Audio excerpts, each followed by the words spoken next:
reallocation of the PML that's causing WISC to have a bump in its ACL. Got it. And I was just asking if we're starting to de-risk inland Texas, if that made any difference, and effectively quickly bring us back to 400. But if it's PML, it's PML. That's moot. Okay. And it's also a reserving charge and a reinsurance recoverable charge because of Ida and Nicholas at Q3, which will obviously go down as that's paid. Got it. Thank you. We're going to have an update on the merger, but it's also going to be merged. The extent to which the companies are eventually merged, then some of that goes, the allocation of PML between the two kind of disappears. So that's really the next slide, shows the RBC, I think, on a combined basis. Right. Right. There you go. Right. And the $20 million surplus in the combined company, we're at 352. And that $400 minimum RBC goes away at the point that they're merged. 400%, sorry.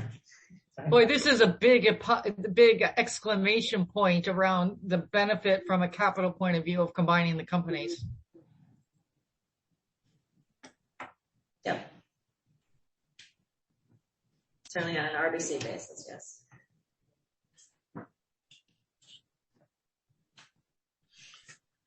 Great, thank you. Those are excellent exhibits, Rachel. Thanks. All right, so next on the agenda, now we're going to move into the actual, do you want to give an update on the storms, Deanne?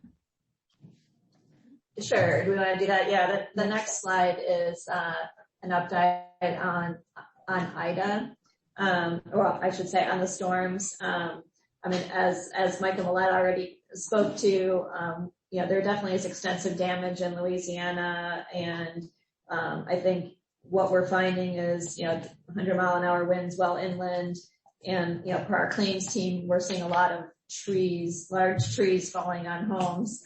I'm sure Ben can speak to your experience as well, but it's apparently a heavily treed area, so that is a pretty common loss and a large loss. But Missy, Trudy, Rachel, and I, and Eddie and I all sat around. And Raphael with the modeling and went through various looks at it, and we came up with our initial ultimate estimate of a range of $48 million to $63 million with a midpoint of $55 million. So that's what we're working with, our midpoint of 55. Are you seeing increased severity? And if so, how is that reflected in your estimate? Well, you want to talk to the severity because you did an estimate on that. Yeah, no, I'm talking specifically for Ida. Right.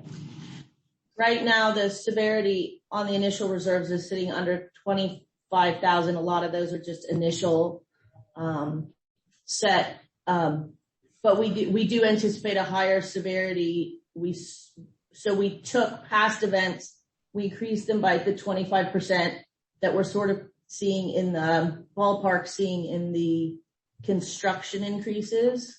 And then also a lot of these are very large, they're larger losses. So we're expecting a higher severity in Ida, but very few have materialized to where they've had a claims adjuster actually inspect them on the ground, and set those bespoke yet.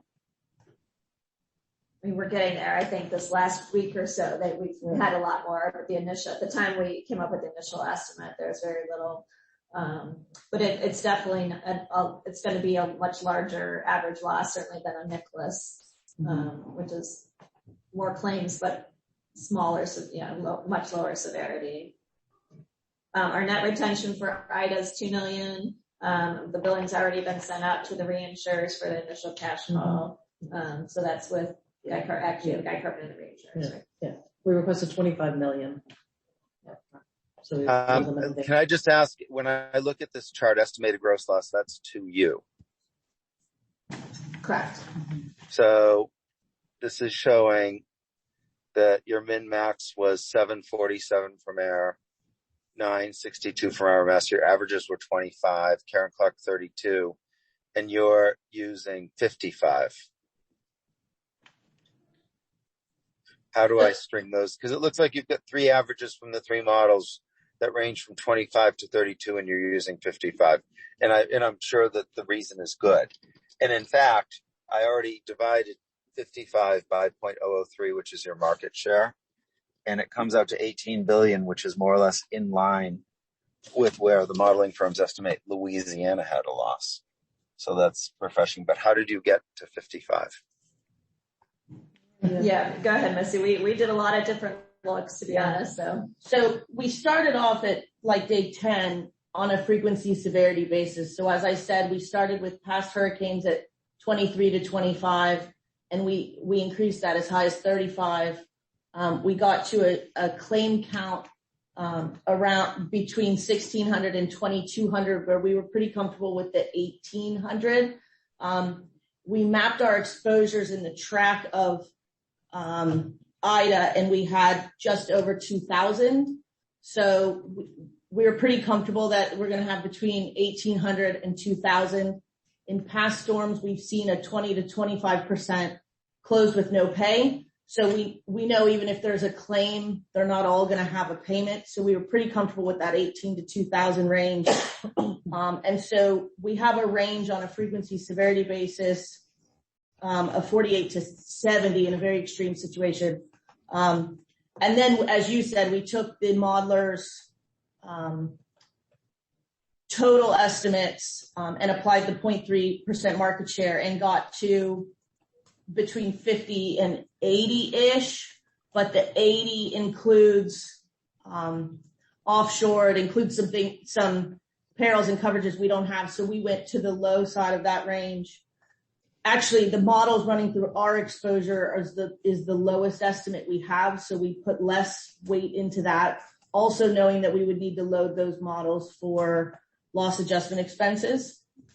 So we looked at all those estimates, and we kind of kept falling out in that, high 40s to 60 range. And so that's where we got to. All right, that sounds very respectable. I'm just struck by the fact that we're using a loss estimate that's approximately double the average of the three modeling firms. It's kind of similar to their max events, really. Yeah. Yeah, it is. Except so the min events, we kind of looked at like, okay, given that, these low ones just didn't make sense, but the top, the higher ones all really were more in line. Based on the flow of claims that you're seeing, are you comfortable with this estimate? I still think, where are we? Yeah, the 1,800 claims is still holding. As I said, the severity is going to be a little bit slower to come through, but we're under 25 currently. So going as high as 30 or 35, I think leaves us comfortable.